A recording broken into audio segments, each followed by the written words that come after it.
Progress કિચનમાં આપણું સ્વાગત છે। આજે આપણે બનાવીશું બોમ્બે આઈસ હલવો। તેના માટે જોઈશે 1 વાટકી મેંદો, 1 વાટકી ઘી, 1 વાટકી દૂધ અને 2 વાટકી ખાંડ અને થોડુંક કેસર જે મેં પલાળીને રાખી દીધું છે ગરમ દૂધમાં, અને ઉપર ડેકોરેશન માટે થોડીક બદામ અને થોડુંક કેસર। તો હવે આપણે એક પેન લઈ લેશું, તેમાં નાખીશું પહેલાં આપણે તેના માટે આપણે એક પેન લઈ લેશું, તેમાં નાખી દઈશું દૂધ,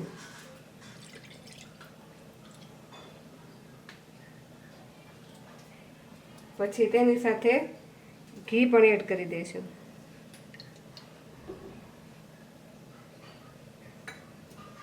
હવે એમાં નાખી દઈશું મેંદો,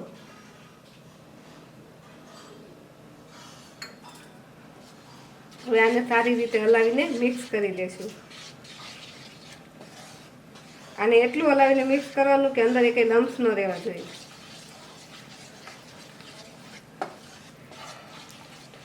આના માપ માટે આપણે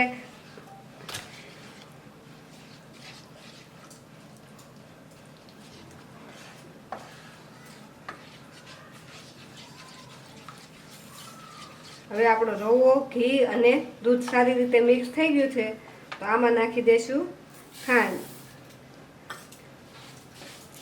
ને આને સારી રીતે મિક્સ કરી લેવાનું છે।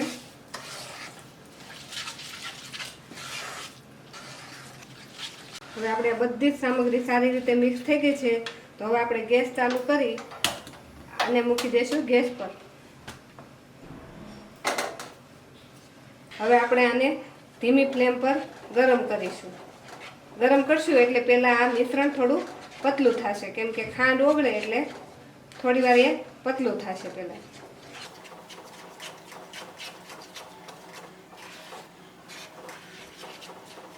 મિનિટ થઈ ગઈ છે, તો આપણી ખાંડ બધી ઓગળી ગઈ છે। આ જ સમયે હું એમાં નાખીશ કેસરવાળું દૂધ, જેથી આપણે હલવાનો કલર યલો થાય। અને જો તમારી પાસે કેસર ન હોય તો તમે ફૂડ યલો કલર પણ નાખી શકો।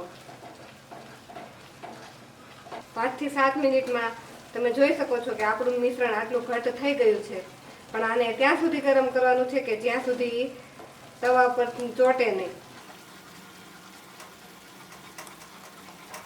હવે આપણું મિશ્રણ રેડી થઈ ગયું છે, તમે જોઈ શકો છો કે એ તવાથી એકદમ અલગ થઈ ગયું છે, એ ક્યાંય ચીપકતું નથી। એટલે હવે આપણે હલવાનું મિશ્રણ એકદમ પરફેક્ટ છે, તો આપણે હવે ગેસ બંધ કરી દઈશું અને એને હવે આપણે 2 બટર પેપરના ટુકડા લઈ લઈશું, તેને થોડા ઘીથી સ્પ્રેડ કરી લઈશું।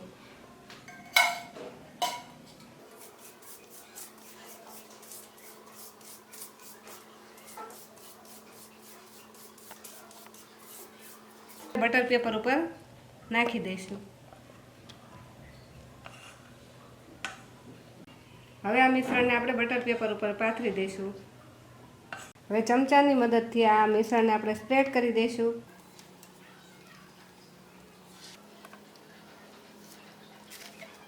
આવી રીતે આપણે એક બટર પેપર ઉપર બેટર નાખી દીધું છે, પછી એને પાથરી એની માથે આપણે બીજું બટર પેપર મૂકી દઈશું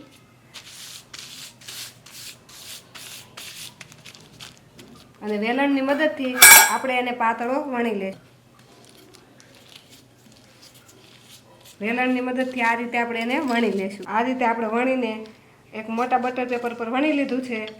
હવે આપણે ઉપરનું બટર પેપર ઉખેડી લઈશું અને તેની ઉપર આપણે થોડી બદામની ચિપ્સ અને થોડુંક કેસર નાખી દઈશું। તેના પર ફરીથી બટર પેપર મૂકી આ રીતે આપણે પ્રેસ કરી દઈશું અને પોચા હાથે પાછું એકવાર વણી લઈશું, જેથી ડ્રાયફ્રૂટ બધા અંદર ચોંટી જાય। હવે આપણો આઈસ હલવો તૈયાર થઈ ગયો છે। હવે આને આપણે 10 મિનિટ માટે ઠંડો થવા દઈશું, પછી એના પીસ કરીને જોઈશું। આપણો બોમ્બે આઈસ હલવો હવે બરાબર સેટ થઈ ગયો છે, એકદમ જામી ગયો છે। હવે આપણે એનું કટિંગ કરી લઈશું। તો પહેલાં ચારે બાજુથી જે વધારાનો ભાગ છે એ કાઢી લઈશું।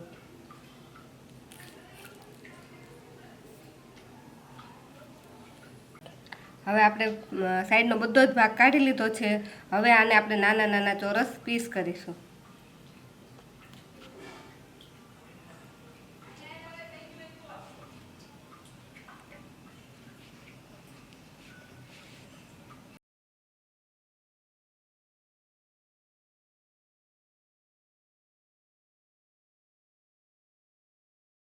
આપણો બધો જ આઈસ હલવો હવે કટ થઈ ગયો છે.